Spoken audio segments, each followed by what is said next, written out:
नमस्कार मित्रांनो, ठरलं तर मग या मालिकेच्या आजच्या भागात आता सुमन काकूंचा व्हिडिओ समोर आल्यामुळे अर्जुन आणि इन्स्पेक्टर सावंत दोघजण मिळून आता नागराज आणि महिपचे जे कटकारस्थान आहे ते त्यांच्या समोर आता कसे उघडे पडणार आहे, तर महिप आणि नागराजच्या विरोधातले सगळे पुरावे आता त्यांना पोलीस स्टेशनमध्ये सापडणार आहेत.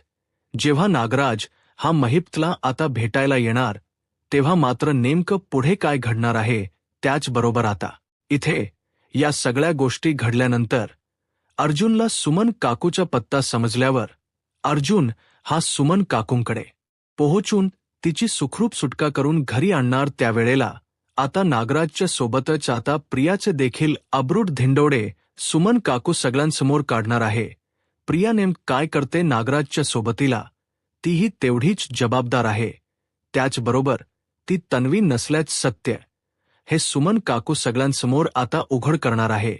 त्यामुळे हे सगळं नेमकं कसं घडणार पाहणं अगदी रंजकतेच ठरेल. चला तर मग वेळ न घालवता व्हिडिओला सुरुवात करूया. तर मित्रांनो, आतापर्यंत आपण मालिकेत पाहिलं होतं की सगळ्या सख्या या सायलीच हळदी कुंकू करण्यासाठी घरी आलेल्या आहेत.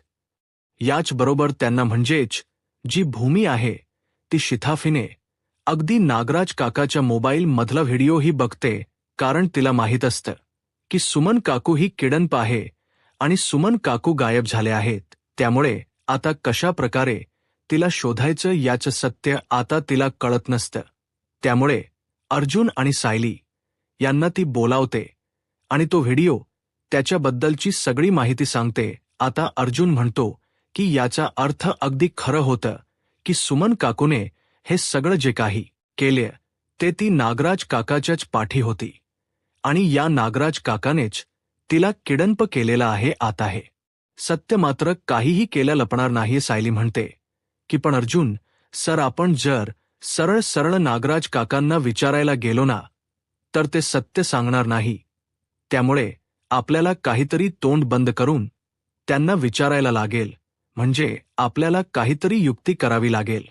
त्याशिवाय नागराज काका काही खरं सांगणार नाही. त्यावेळेला मग अर्जुन म्हणतो की आता मग आपण काय करायचं. तेव्हा अर्जुन आणि साहिली दोघंही खूप विचार करून ठरवतात की नागराज काकाच सत्य आपल्याला शोधायच आणि ते सत्य स्वतःच्या तोंडून बोलाव असं काहीतरी केलं पाहिजे. आता अर्जुन हा जातो इन्स्पेक्टर सावंत यांच्याकडे आणि त्यांची तो भेट घेतो आणि त्यांची भेट घेतल्यानंतर अर्जुन आणि इन्स्पेक्टर सावंत दोघंही ठरवतात की आपण एक काम करूया, आपण नागराजला असं बोलूया की महिपने तुला भेटायला बोलावलं, तुझ्याशी काहीतरी बोलायचंय अशी इच्छा व्यक्त केली आहे आणि मग तोच उलटवार त्यांच्यावर असेल. त्यांच्या दोघांचं जे काही संभाषण असेल ते सगळं रेकॉर्ड होईल. तर महिपला सुरुवातीला असं सांगायचं आपण की नागराजला तुला भेटायचं म्हणजे दोघांना एकमेकांना भेटायचं असं चित्र आपण त्यांच्या समोर निर्माण करूया. म्हणजे ते जे दोघजण आहेत दोघंही बोलायला एकमेकांवर सुरुवात करतील आणि कदाचित त्यांच्या बोलण्यामधून आपल्याला काहीतरी क्लू मिळू शकेल अशी त्यांची आयडिया असते. आणि त्यामुळेच त्या आयडियामुळे ते आता पुढचं ठरवतात आणि त्यामुळे नागराज आता ठरवतो की आता आपल्याला जाऊन पोलीस कशाला बोलवतात ते बघितलं पाहिजे. सावंत इन्स्पेक्टर हे नागराजला फोन करून त्याला बोलावून घेतात की नागराज किल्लेदार, तुम्हाला काहीतरी म्हणजेच यावं लागेल, कारण की महिप शिखरे हा तुम्हाला भेटण्यासाठी बोलवत आहे.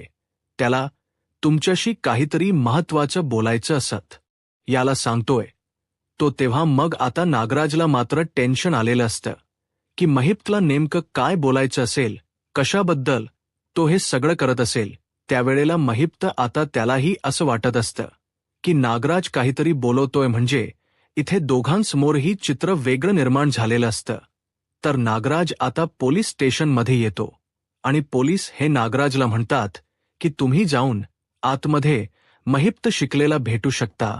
आता पोलिसांनी आपल्याला आतमध्ये जाऊ दिलं ह्याच्या नागराजला एक वेगळाच आनंद झालेला असतो, कारण की तो स्वतः जे काही आहे ते नागराज पोलिसांशी न बोलता थेट महिपशी बोलू शकतो असं सगळं आता ते चित्र निर्माण केलेलं असतं. खरं तर अर्जुन पण या वेळेला लपलेला असतो, कारण अर्जुन तिथे आहे हे कोणीही दाखवून देणार नसतं. त्यामुळे इथे एक वेगळं चित्र निर्माण झालेलं असतं. नंतर मग आता अर्जुन आणि सायली यांनी ठरवलेल्याप्रमाणे नवीनच डाव आता सुरुवात झालेली असते. त्यामुळे आता जेव्हा नागराज हा महिप्त जवळ जातो तेव्हा मात्र महिप्त हा बोलायला सुरुवात करतो लगेच, की काय रे नागोबा, तुला काय वाटतं की तू माझ्याशी बोलायला येशील आणि मी तुझ्याशी नीट बोलेल हे बघ, लक्षात ठेव. काही झालं ना तरीही तू माझ्या लेकीची धमकी मला कशी देऊ शकतोस रे? तेव्हा मग नागराजा आता त्याच्या समोर जातो आणि म्हणतो की 1 मिनिट महिप्त, एक गोष्ट चांगलीच लक्षात घे, मी तुला पहिल्यापासूनच सांगितलं होतं की काही झालं तरीही तुला तुझं तोंड बंद ठेवायचं, बरोबर ना? पण तू तुझं तोंड मात्र उचकू नकोस. आता त्या दिवशी तू समोर काय केलंस? माझ्याकडे रागाने बघत होता तो अर्जुन होता ना? अर्जुन सगळं काही कळतं त्याला. त्याने जर ओळखून घेतला असतं तर मग काय केलं असतंस? असं म्हटल्याबरोबर इथे आता नागराज म्हणायला लागतो की तुला आठवतं ना, तुला त्या हवालदाराने, ज्या नाईक हवालदार आहे त्याच्याकडे मी मोबाईल दिला होता, व्हिडिओ माहिती आहे ना? तेव्हा मग महिप्त म्हणतो की हो, माझ्या लेकरासाठी तर मी गप्प बसून आहे. हे बघ नागराज, लक्षात ठेव, मी तुझं नाव मरेपर्यंत घेणार नाही, पण तू माझ्या लेकीला माझ्या काही होऊ द्यायचं नाही, समजलं? माझ्या साक्षीला जर काही झालं ना तर लक्षात ठेव नागराज, 113% मी जेलमध्ये जाईन. तो जाणारच आहे, पण तुझा मुर्दा बसवून जाईन कायमचा. तुला तिथे संपवून जाईन, समजलं? तुझे बारीक बारीक तुकडे करून टाकेन. असं म्हणून आता नागराजवरती तू खूपच खवळलेला असतो. नागराज म्हणतो की हे बघ, काही झालं ना महिप्त, तरी मी तुला सांगितलेलं आहे तुझ्या लेकीला मी काही होऊ देणार नाही, पण तू जर या सगळ्या गोष्टी अशा प्रकारे हड्डल करत राहिलात ना तर मग बघ. आता पुन्हा एकदा नागराज तो व्हिडिओ दाखवतो आणि ते पाहून महिप्तला तर राग येत असतो. महिप्त म्हणतो की बस करा हे असे व्हिडिओ, मला तुम्ही दाखवू नका. हे पाहून मला खरंच खूप त्रास होतोय. माझ्या लेकीला मी अशा त्रासात बघू शकत नाही. त्यावर नागराज म्हणतो की बघितलं ना महिप्त, म्हणजे लक्षात ठेवायचं मी काय काय करू शकतो ते. आता तुझ्या लेकीला ह्या आगीच्या रिंगणात उभं केले, पण पुढे जाऊन तुझी लेक ही पूर्णपणे भाजलेली असेल किंवा जळालेली असेल, संपलेली असेल. तेव्हा मग आता महिप्तला खूप राग येतो आपल्या लेकीला. त्या शब्द, तिच्या विरुद्धचे ते शब्द पाहून तिला खूपच राग यायला लागतो आणि मग त्यानंतर महिप्त म्हणतो की नाही, मी काहीच तोंड उघडणार नाही. नागराज शेठ, लक्षात ठेवा, पण तुम्ही मात्र तुमच्या शब्दाला जागा. माझ्या लेकीला काही होऊन द्यायचं नाही, समजलं? जर माझ्या लेकीला काही झालं तर मग मी कोणाला सोडणार नाही, अख्ख जगाला जाळून टाकेल. मी या पोलीस स्टेशनला सगळ्यांना जाळून टाकेल. महिप्त आता मोठमोठ्याने ओरडत असतो. नागराज म्हणतो की हे बघ, तुझं तोंड बंद ठेवायचं, जास्त मोठ्याने ओरडायचं नाही.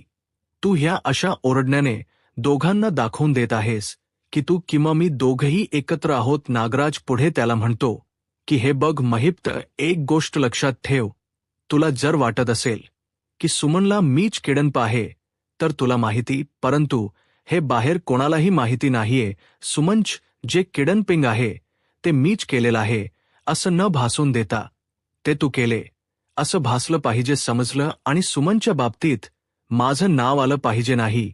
मी तुझ्या लेकीची अब्रू सांभाळेल, तू मात्र माझी सांभाळ. म्हणजे मी तुला किडनप केले किंवा माझ्या बायकोला मी किडनप केले असं कोणालाही समजून द्यायचं नाही, समजलं? असं म्हटल्यानंतर इथे आता महिप्त म्हणतो की हो चालेल, मी माझ्या मुलीसाठी तोंड बंद ठेवतो, तू तुझ्या स्वतःच्या अब्रूसाठी तोंड बंद ठेवणार. लक्षात ठेव नागराज, पण हे याचं जराही इकडे तिकडे झालं तर मात्र मी काय करेन हे तुला माहीत आहे. तर आता या दोघांचेही हे सगळं जे काही बोलणं असतं ते अर्जुनने बरोबर ऐकलेलं असतं. पोलिसांबरोबर अर्जुन बाहेर उभा असतो आणि त्यांच्या जे काही बोलणं सुरू असतं ते सगळं आता मिनिएचर ऑडिओ ट्रान्समीटरच्या द्वारे अर्जुन आणि पोलिसांना समजलेलं असतं. कारण की जिथे त्यांचं बोलणं होणार होतं त्या रूममध्ये अगोदरच तो जो कॅमेरा होता किंवा ते ट्रान्समीटर होतं ते तिथे ठेवण्यात आलं होतं आणि त्याचमुळे आता सगळ्यात मोठा फायदा इथे पोलिसांना झालेला असतो. अर्जुनच्या आणि सायलीच्या आयडियानुसार आता दोघांमधलं जे काही बोलणं आहे ते समोर येत असतं. महिप्त म्हणतो की हे बघ, मी तुझं कुठलंही सत्य सांगणार नाही अगोदर, तर तू हे सगळं केलंस म्हणजे तू तुझ्या बायकोला किडनप केलं, मला किडनप केलं. शिवाय तू जे मोठं सत्य आहे ते सत्य पण जगापासून लपवतोय, ते म्हणजे त्या बबलीचं सत्य तू लपवतोय हे लक्षात ठेव. आता बबलीच सत्य म्हटल्यावरती अर्जुनला काही लक्षात येत नसतं की बबलीच सत्य म्हणजे नेमकं काय आहे. तेव्हा आता महिप्त बोलता बोलता बोलून जातो की तुझी बायकोही तू तिथेच ठेवलीयस आणि ते मला काही माहिती नाहीये. तुला तुझ्या बायकोला जर शोधायचं असेल किंवा लोकांना दाखवायचं असेल की शोधाशोध करायची, तर तेवढी ती जागा लपव. त्या अर्जुन आणि सायलीपासून नाही, तर ते अर्जुन सायली आहेत ना, ते कधी तिथे जाऊन धाड टाकू शकतील. आता बोलता बोलता ओघामध्ये त्या जागेच नाव महिप्त घेऊन टाकतो आणि नागराज आता तिला तोंड बंद करायला सांगतो की इथून पुढे जास्त काही बोलू नको, नाहीतर ते सगळं काही बाहेर येऊ शकतं. असं म्हटल्यानंतर इथे आता अर्जुनच्या लक्षात येत की सुमन काकू कुठे नागराज काकाला गाखील ठेवूनच सुमन काकूपर्यंत पोहोचलं पाहिजे आणि पुढे जे जे काही नागराजने कांड केले ते महिप्त स्वतःच्या तोंडून त्याच्या समोर कबूल करून दाखवत असतो पोलिसांना. आता सगळं काही समजलेलं आहे. सुरुवातीचा तर अर्जुनचा टप्पा आहे की अगोदर सुमन काकूला सोडवायची, म्हणूनच आता अर्जुन ठरवतो की सुमन काकूला लवकर सोडवायची आहे. तर इथे सायली घरी सगळ्यांना सांगते, म्हणजे जे काही असेल ते आता काय होत काय माहिती, सुमन काकू लवकरात लवकर सुटली पाहिजे. या वेळेला आता आजी म्हणजेच पूर्णा आजी आणि सायली बोलून दाखवतात की लवकरात लवकर सुटेलच आपली सुमन काकू, कारण देव मला सांगतोय की लवकरच ती इथून त्या सगळ्या संकटातून बाहेर सुटणार आहे, कारण की आपली सुमन काकू ही खूप चांगली आहे आणि अर्जुन सर काही झालं तर तिला शोधतीलच. आता सुमनचा पत्ता मात्र अर्जुनच्या लक्षात आलेला आहे आणि नागराजकडे तिथेच दुर्लक्ष करून अर्जुन सायली सोबत सरळ आता सुमनला आणण्यासाठी निघालेला असतो, कारण की इथे सुमन काकूचा पत्ता हा शोधायचा असतो, कारण की महिप्तने पूर्ण काही डिटेल्स दिलेले नसतात. आता सायली आणि अर्जुन हे दोघ जणही त्या पत्त्यावरती पोहोचलेले असतात. एक खूप बंद खोली असते जिथे महिप्तचे जे गुंड असतात ते गुंड तिथे कामाला लावलेले असतात, परंतु महिप्तचे जे गुंड असतात ते काही वेळासाठी बाजूला गेलेले असतात. त्यामुळे आता हे सगळं करणे अर्जुन सायलीला सहज शक्य होतं. पोलिसांना न घेऊन जाता अर्जुन सायली आता स्वतःच निघालेले आहेत, त्यामुळे पोलिसांना आता हे सगळं करणं खूपच सोपं जाणार आहे, कारण की नागराजच सत्य समजले. सुमन कुठे समजलंय, बाकीच्या जर गोष्टी गरजेच्या असतील तर पोलीस अर्जुनला म्हणतात की आम्ही मागून येतच आहोत, त्यामुळे तुम्ही कसलीही चिंता करू नका. आता त्यांचं जे काही बोलणं आहे ते सगळं बोलणं इथे रेकॉर्डेड आहे. पोलिसांकडे नागराजच्या विरोधात मोठा पुरावा आहे आणि एका व्यक्तीच दोन व्यक्तींचे अपहरण केल्याचे जे गुन्हे आहे ते नागराजवर लागणार आहेत. शिवाय 22 वर्षापूर्वीचा जो मास्टर माइंड आहे तो देखील महिप्त बरोबरचा नागराजच आहे, हे देखील इथे आता उघड झालेलं आहे. त्यामुळे जेव्हा आता अर्जुन आणि सायली जातात तेव्हा त्यांना सुमन भेटते.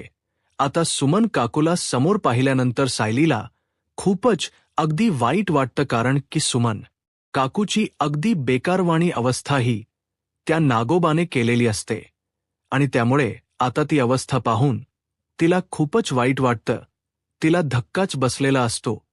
तर नागराज इथे त्याच्या माणसांना फोन करत असतो. महिप्तकडून पूर्ण शरिटी मिळाल्यानंतर तर नागराज अगदी शांत असतो, कारण की त्याला माहिती काही झालं तरीही माझ्याबद्दल आता हा महिप्त काहीही तोंड उघडणार नाही. त्याला तेवढंच आता मी घाबरवून ठेवलं. तर सायली पटकन येऊन सुमन काकूला सोडवते आणि तिला मिठी मारते. नागराज बाहेर येऊन त्याच्या माणसांना फोन लावून विचारत असतो की काय रे, सगळं काही व्यवस्थित सुरू आहे का? तर ते लोक पण बाहेर अगदी मजा करत असतात. ते म्हणतात की हो साहेब, काळजी करू नका, आमचं लक्ष आहे. त्यामुळे नागराज पण आता ठरवतो की मला काही सुमनकडे जाण्याची गरज नाही. मी माझ्या कामात राहतो. हिच्याकडे जाण्याची काहीच गरज नाही. तसही तिथे जाऊन तिचं ते वाक्य आणि तिचे ते रडगा ऐकण्यापेक्षा नवी तिथे गेलेलोच न बरं. तेव्हा मग सायली आणि अर्जुन यांनी खाईनली सुमनची सुटका केलेली असते. त्यामुळे अर्जुनला आणि सायलीला खूपच आनंद झालेला असतो. पण आता तेवढ्यातच मित्रांनो, सुमन काही आता गप्प बसणार नसते. सुमनने सगळं सत्य आता अर्जुन आणि सायलीला सांगितले. म्हणजे जे काही घडलंय त्याबद्दल सगळ्या सत्याचा उलगडा झालेला दिसतोय. आणि सुमन जेव्हा घरी येते तेव्हा सुरुवातीला ती येऊन नागराजची कॉलर धरते. नागराज हा खूप घाबरतो की सुमन, हे काय करतेस तू? परंतु सुमन म्हणते की काय करतेस म्हणजे तुम्हाला खरंच काही कळत नाहीये की तुम्ही भोळे असल्याचे नाटक करताय, मुद्दाम दाखवते का सगळं? त्यावेळेला असं म्हटल्यानंतर इथे आता सगळ्यांसमोर नागराजच्या सत्तेचा उलगडा झालेला असतो. आता सुमन म्हणते की तुम्हाला काय वाटतंय की हे जे सगळं काही वागताय ते खरंच चांगलं आहे?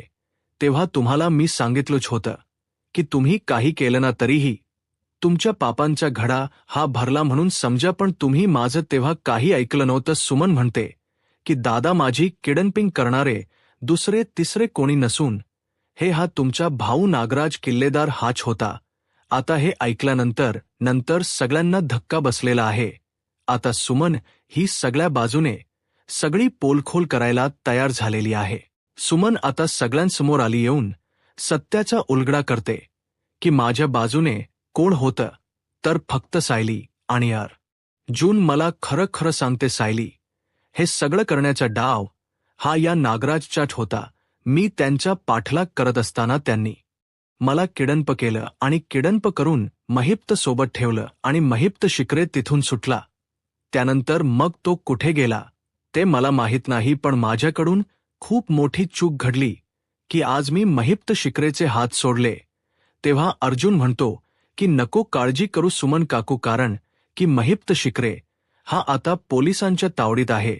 तू त्याला सोडल असे एका अर्थे बरंच झालं, कारण की तो आता पोलिसांकडे आहे. पण तो ते सत्य दाखवत नाहीये की काय आहे ते. तेव्हा आता या सगळ्या गोष्टींमध्ये अर्जुनला मात्र माहीत असतं की पोलिसांकडून हे सत्य कसं आता उकळून घ्यायचं. यामुळे आता अर्जुनने साक्षीचाही पत्ता शोधलेला आहे.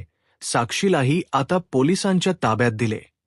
त्यामुळे महिप्त आता कुठल्याही प्रकारे सत्य लपवणार नसतो. साक्षी आपली आता सुखरूप आहे, त्यामुळे त्याला काहीही वाटत नसतं. तर इथे आता तन्वीच्या बाबतीतल सत्य उलगडणंच बाकी असतं. नागराची तर पोलखोल झाली, पण सुमन म्हणते की मला आणखी एका व्यक्तीचा उल्लेख इथे करायचा आहे. प्रिया कावरी बावरी झालेली आहे, कारण की प्रियाला वाटते की आता माझं काही नाव येणार नाहीये यामध्ये. तेव्हा मात्र आता सगळेजण त्यांच्याकडे बघतच राहतात. मग नागराजच कॉलर धरल्यानंतर सुमन म्हणते की तुम्हाला सगळ्यांना मी एक गोष्ट सांगू इच्छिते, ते म्हणजे की हे जे सगळं काही घडलंय ना, त्यामध्ये एकटे नागराज नाहीयेत, तर त्यांच्याबरोबर साथ देणारी तन्वी म्हणजेच तन्वी नाही, तर ती प्रिया आहे. ती आपली तन्वी नाहीच. आता हे ऐकल्यावर सगळे जण बघत राहतात आणि मग पुन्हा सुमन त्याची कॉलर धरून म्हणते की मी तुम्हा सगळ्यांना आज खरं सांगते की हे जे सगळं काही घडले या किडनपिंगमुळे मला इतके तरी मोठे सत्य उलगडण्यात आले की आपल्याबरोबर जी मुलगी राहते ना, ती मुलगी म्हणजे आपली नाही. म्हणजे ही बाहेरची तन्वी ही खोटारडी आहे. तोतही आहे आपल्याबरोबर जी या माणसाने उभी केली, म्हणजेच नागराजने. ही प्रॉपर्टी हडपण्यासाठी 22 वर्षापूर्वीचा जो अपघात होता, तो अपघात देखील नागराज किल्लेदार यांनीच घडवून आणलाय. आता हे सगळं जे काही त्यांच्यातल बोललं आहे ते सुमन सगळं काही बोलून दाखवते. आणि ते बोलणं सांगितल्यानंतर रविराजला खूपच राग येतो. रविराज आता नागेची कॉलर धरतो आणि म्हणतो की तुला मी सांगितलं होतं जे काही सत्य आहे ते सांग, परंतु तू आमच्यापासून लपवलंस इतकं मोठं सत्य तू आमच्यापासून लपवलं, त्यामुळे तू जगण याच्या लायकीचं नाही समजलं. आता नागराज हात जोडून म्हणतो की दादा प्लीज मला माफ कर, असं करू नको, परंतु रविराज अजिबात ऐकत नाही. तेव्हा मग सुमन म्हणते की हाच नाही तर ही प्रिया देखील या सगळ्याला तितकीच जबाबदार आहे. आणि ही मुलगी तोत्या म्हणून आपल्या घरात राहते. मला किडनपिंग करण्यामागे ही देखील मदतीला होती यांच्या, आणि हे सगळं मी स्वतःच्या डोळ्याने पाहिले. तू तन्वी नाहीस, तू प्रिया आहेस. प्रिया लक्षात आलं, आमच्या घरात खोटी तन्वी म्हणून वावरतेस तू. आता हे सगळं प्रियाची देखील पोलखोल सुमनने करून टाकली आहे. आता प्रियाची पण पूर्णपणे वाट लागली. इथे नागराज आणि प्रिया हे दोघेही अडकलेत. सुमन आता प्रियाला म्हणते की इतके सगळे दिवस तू त्या महिप्त सोबत सामील होती हे लक्षात आलं, परंतु आता तुझा थेट संबंध हा या नागराज किल्लेदारशी आहे. आणि 22 वर्षापूर्वी ज्या माणसाने तुझ्या फॅमिलीचा अपघात घडवला हे सगळं का असेल बरं? या गोष्टीचा मी तिथे खूप विचार केला, पण नंतर माझ्या लक्षात आलं की तू ती नाहीच आहेस. म्हणजे त्या अपघातात तुला काही झालेलं नव्हतं तर त्याची झळ तुझ्यापर्यंत पोहोचणार तरी कशी? सायली म्हणते की म्हणजे हे सगळं काय सुमन काकू? तेव्हा सुमन काकू म्हणते की हो सायली बाळा, अग ही आमचीत नवी नाहीचे, ही कोणीतरी तोत्या आहे, खोटारडी. तेव्हा आता नागराज गप्प उभा असतो. रविराज येऊन त्याच्या चांगली फाड कानाखाली वाजवतो आणि विचारतो की बोल काय हे सगळं कोण आहे? ही मुलगी आम्हाला अगोदरपासून संशय होताच की ही तन्वी म्हणजे खोटारडी. आमची मुलगी कशी असू शकते? सांग सगळं काय नक्की, आम्हाला खरं सांग. त्यावेळेला आता प्रतिमाला देखील काहीच कळायला मार्ग नाहीये, परंतु प्रतिमाला मनोमन असं माहीत आहे की ही तन्वी तर माझी मुलगी नाही, ती कोटाडी तर सायली माझी मुलगी आहे का? म्हणजे सायलीच्या सारखे जे सगळे काही गुण आहेत ते माझे एकमेकींना मॅच आहेत. मग नक्की पुढे काय आहे? आता नागराज पुढे काय उत्तर देणार आहे? तन्वीच्या बाबतीतला सत्याचा उलगडा नागराज करेल का? आता पुढे काय होईल हे पाहायला आत्ताच माझा महाराष्ट्र या यूट्यूब चॅनलला सबस्क्राईब करा. धन्यवाद.